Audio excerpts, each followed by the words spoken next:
Now, in today's video, we're going to be running through the ultimate draft ahead of Matchday 9 in UCL Fantasy, going through all the key data you need as well to identify the best teams and the best players to be targeting with our unlimited transfers.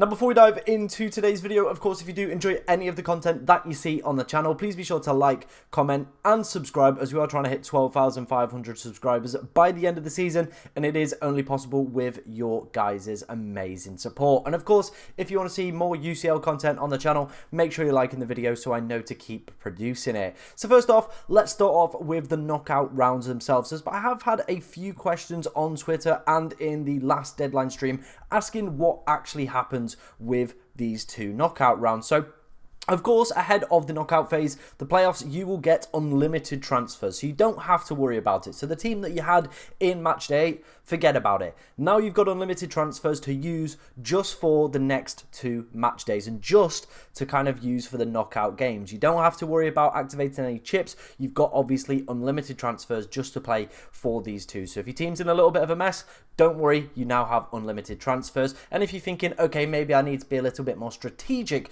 with my planning, of course, across these two match days when we get to the round of 16, don't worry. Again, ahead of the round of 16, you will get unlimited transfers again, so you can refresh your squad for the remainder of the tournament. So pretty much for the next 2 weeks, we've got 2 weeks just to plan, and we have unlimited transfers to do so. Then once obviously these games have finished, we will get unlimited transfers again to set our team up for the round of 16 and beyond. I hope that's all clear. Of course, if you've got any questions about it, get them in the comments and I will try to help any out if you're a little bit still unsure. But pretty much, we've got 2 weeks with unlimited transfers, then we go again with unlimited transfers. So, yeah, it's going to be pretty decent. Let's move on then. Let's take a look at the betting data ahead of the first set of games. So these are the 8 fixtures that we will have our unlimited transfers for in Matchday 9. We've got Brest PSG, as you can see, some really, really good projected goals for PSG, clean sheet numbers as well.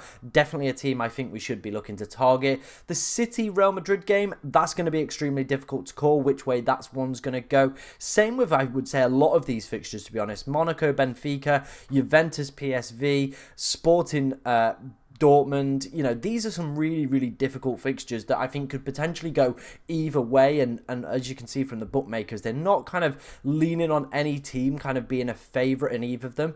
Compared to the games with PSG, Celtic, Atalanta, probably would say probably edging it favourites, and of course AC Milan as well. I feel like those teams, it's a little bit more clear cut. However, the rest, it could really, really go either way. Of course, from the attacking side, we are going to be looking at Bayern Munich, PSG for our players as well. I think from a defensive side, of course, we're going to be looking at, again, Bayern Munich, PSG. This time, Juventus as well, with a 40% chance of a clean sheet as well. Some pretty decent odds across the board. In terms of another team as well that we could potentially look at, Atalanta as well. I think there'll be really, really good value across both games. They've been scoring exceptionally well, not only within the Champions League, but also within their domestic league as well this season. So I fancy them to do exceptionally well over these 2 weeks. Of course, Celtic have already suffered a big blow to a German side already in this UCL campaign. And I think Bayern should absolutely demolish them, to be honest.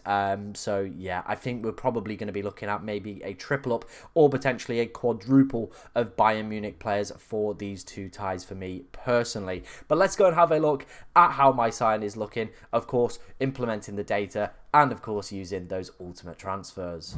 Wasting no time, let's dive in to my team then. Starting off first with our goalkeepers. We've gone for Thibaut Courtois and we have gone for the Atalanta goalkeeper. The only reason I wanted Courtois was just to give me some kind of coverage for both Real Madrid games. I actually think City will probably struggle in both of these matches for me personally. And only an 18.2% chance of a clean sheet in the first one. I potentially could look at maybe going up for the double up of Juventus defenders or maybe double Milan rather than going for this route. However, we do have Caressa on the bench, kind of just there if we do need him for that second day. Of course, these two also play alternative days following in Matchday 10 as well, so that also sets us up pretty nicely in that regard. In terms of our defenders, we've got Hernandez, we have Gatti, and we have Hakimi. Feeling pretty confident about all of these lads as well. Really, really like Hakimi. I think he's one of the must-have players, especially with good clean sheet odds for for PSG. The fact that he is so attacking, the fact that he picks up ball recoveries as well.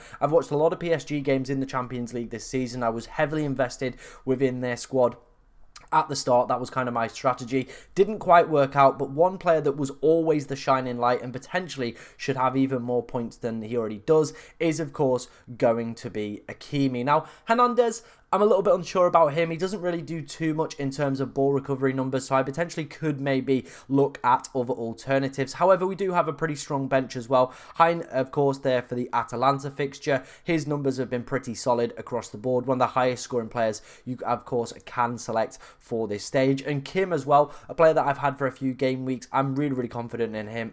An exceptional ball recover. Also, quite a threat from set pieces. He's already scored one so far in the Champions League campaign, but he's definitely getting a few other opportunities that he could do really, really well with as well. So I'm feeling quite confident on him.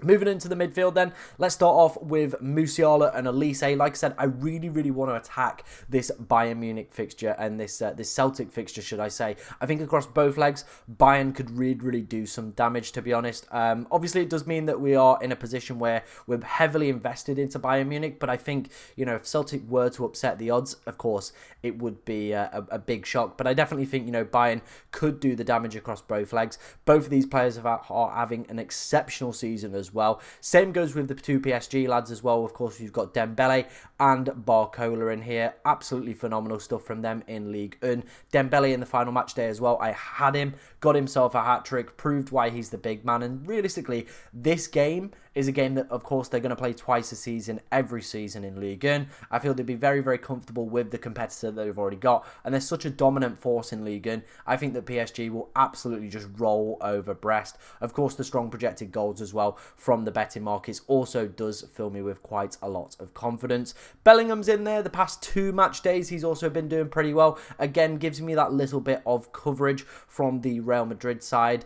I was tempted with maybe Phil Foden, but I think, you know, City at the moment just don't look convincing, don't look a good enough side for me. I know Real Madrid aren't also firing on all cylinders, but overall, I do feel like he's probably the better option out of the two. Again, gives me another player that does play on the 11th rather than the 12th as well. Otherwise, our midfield would be quite stacked with 12th of February playing players. Let's move on then to our strikers. Of course, we've got Harry Kane captain, but he won't be the captain for the first day. The actual first day captain will, of course, be Dembele. He plays on the 11th, so we'll make him captain. Of course, then if he doesn't deliver, we would switch on to Harry Kane. I feel very, very confident in Harry Kane. Again, having an absolutely sublime season at the moment out in Germany. Another one.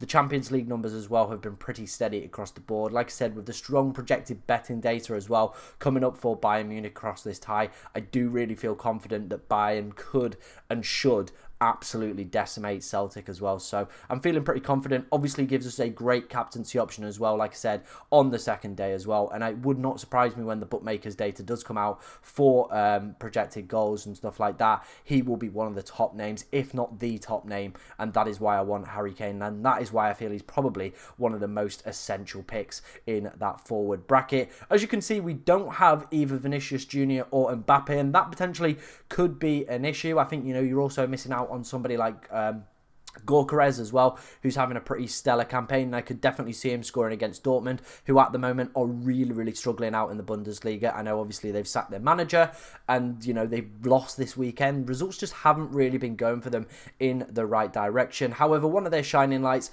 has been Guirassy, one of the top scoring players as well within the Champions League so far this season. He has just been absolutely phenomenal. I owned him in the last week. I think he could go big again. Of course, we do have the budget if we wanted to make that switch to an Mbappe or a Vinicius Jr. However, I do feel like that City game is going to be a lot tighter than the Sporting one. And I think with him just being the main penalty taker, the main man that is doing well at the moment for Dortmund, I do feel quite bullish in him. And then finally, we are going to go for Reteguni. I believe you said Reteguni. Someone will correct me, I'm sure, in the comments if I mispronounced that one. I was looking at Charles de la Cante as well, but we have gone for him just purely down to the fact that the numbers he's been putting up this season out in Serie A. 20 plus league goals for him. Of course, had an absolutely monstrous weekend, went big in a 5-0 win for Atalanta. If he can take that form into the Champions League as well. Also, Atalanta are one of the most interesting and exciting teams to be watching as well. I think the betting data didn't really show that off too well, but I watched the final group game against Barcelona. They were giving them a full run for their money. Like I said, one of the best attacking teams, one of the most enjoyable teams to watch as well, and that is why we've gone for the triple up. So that is my ultimate draft right now. Of course, it potentially might change the closer we do get to the match day, so make sure you're following me on Twitter when I do post out my full team. But I think pretty much this is how the team will be lining up heading into the Tuesday deadline. Of course, there won't be any deadline stream from me. Unfortunately, I couldn't get the time off work. But if you do enjoy the UCL content, there is going to be plenty more coming your way over the next few weeks. So make sure you like, comment, and subscribe. And thank you very much for watching today.